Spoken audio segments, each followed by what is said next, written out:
Hello and welcome to another episode of Frightfully Forgotten Horror Movies.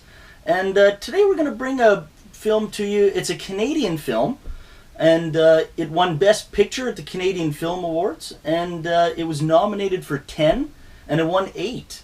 It's 1980's The Changeling. It was directed by Peter Medak, who he didn't do too many movies. He did some TV movies, a lot of episodes of The Twilight Zone, Hannibal, which you've seen. I haven't seen any episodes of that yet. I should, yeah. And Magnum P.I. Yeah. It stars George C. Scott. Whether you want to regard him as a legend or not, he is pretty well known in Hollywood.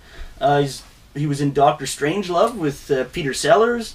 He was in Patton. And he was in The Hustler. It also co-stars his then wife, Trish Van Devere. And you can see it on, in the movie, right? The way they mesh. It's actually their 8th movie together. That's right. The movie starts off with George C. Scott's character, John Russell, on a road trip with his family.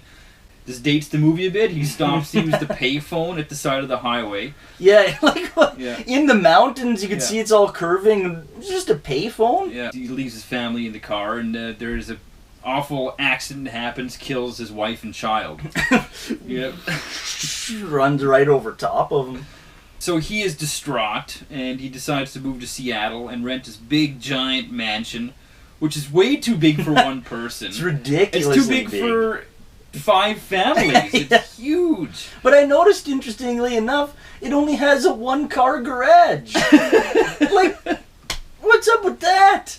So he's going to stay in this mansion for a bit and kind of heal mentally, right, and start composing music, because he's a music composer and teacher. When he starts staying in his house, he starts noticing funky things happening. There's a good scene where he's in bed crying. And it's kind of neat scene because you don't really see the male lead, the strong male lead in the movie, crying. That's right. And he is very strong in this movie. He's like a rock in this movie. So it's very real with that. He's in bed crying, and then this big banging starts happening. It's huge, boom, boom, boom. Of course, he thinks it's the old house just doing things, old furnace or whatever, and he gets the maintenance man to come in. Nothing's wrong with it. That's it's right. Fine. Yeah. Doors start shutting and closing on its own. Yeah, that scene at the piano, and you see the door kind of... It's a little eerie. Yeah. And then the real kicker is when he's doing dishes one night and he shuts off the water and he still hears water running. And he follows the sound to upstairs, and the water's running in the tub. He looks in the tub and he sees a vision of this drowned boy. Yeah, he's just floating in the water. And that's very creepy. Yeah. And again, you say he's like a rock. He is. He doesn't get startled. He doesn't even seem startled or scared. He's kind of... It's just... And even the music too. Ding, ding. He just... Yeah. It's no expression on his face at all. So now he knows that there's more to this house than meets the eye. One day, John Russell's leaving the house and he notices this glass on the ground. He looks up to see where it came from, and it looks like it's been broken out of the attic. But for the inside out. Yeah. Something's up there. Something's happened. It's busted this glass out. The attic is hidden. He kind of has to try to find his way up to the attic, and it finds out that it's been blocked off. There's boarded up, and there's kind of almost made into a fake closet. That's right, yeah. And there's this great big fucking lock on the door. So he tears the shit out of the door to get to it, and he starts pounding at the lock. And as he's pounding on the lock with the hammer, that banging starts happening. And as he's pounding, it gets louder and louder, and he's like, "Argh!" Yeah. And finally he busts it open. And the banging stops then, too, eh? He takes the lock off, and he doesn't even need to push open the door. It just opens by itself. Yeah. And he goes up into this attic, all the cobwebs, very creepy.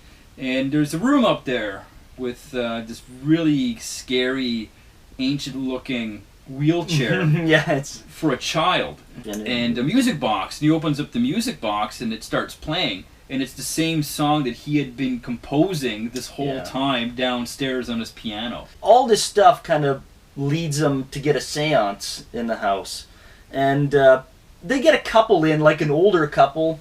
Medium? Yeah, mediums. Maybe trying to be an Ed and Lorraine Warren kind of deal. Yeah, I think, basically her method is that she goes into a trance and there's papers and she's just, I guess her arm's moving, right? Just random scribbles. They start asking questions and the answers start coming through to her and they get written down on the paper. Yeah. On top of that, I guess her husband or the old man beside her is answering as well, right? It's funny. Some of the questions like, you know, what is your name, right? And Joseph. yeah, she takes the papers away. Are you the child killed in the accident? No. The lady does look, when she's in the trance, she looks really scary and creepy. Yeah. Like her eyes are all glossed over and she looks like completely empty.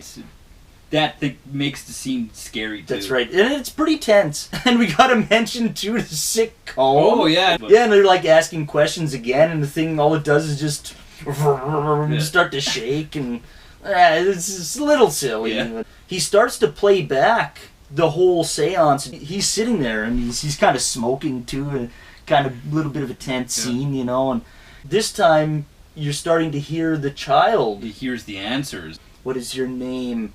Joseph. Yeah, it's very scary scene because he starts getting all obsessed. He rewinds it and plays it back again, turns it up louder, and he rewinds it, plays it again. My room. Yeah. My father. My father. The well. They find out that there was an old well on the property that the owners of the house had. Someone built a house over the well. Yeah. He's kind of like a madman. He's going to the house, asking to dig up the girl's well bedroom. Is. Yeah. Yeah, and the reason why they know that it's the girl's bedroom is because the girl in the house actually sees a vision of the child underneath the floor in water. And like, I don't know about you, but that would scare the living shit out of me. I would never be able to stay in that house again seeing something like that. It scares them enough where the mom lets George C. Scott, John Russell, dig up the fucking floor of the house. That's right, yeah. What he finds down in the well, we're not going to reveal to you. But it does start to unlock the mystery of everything. Yeah. This movie is one big mystery. That's right. It's just as much a mystery movie as it is a haunting movie. Yeah. And there was a big twist at the end, like a huge twist. Mm-hmm. And there's a lot more to this movie than meets the eye. It's not just your run-of-the-mill haunting movie. Yeah, and it's not...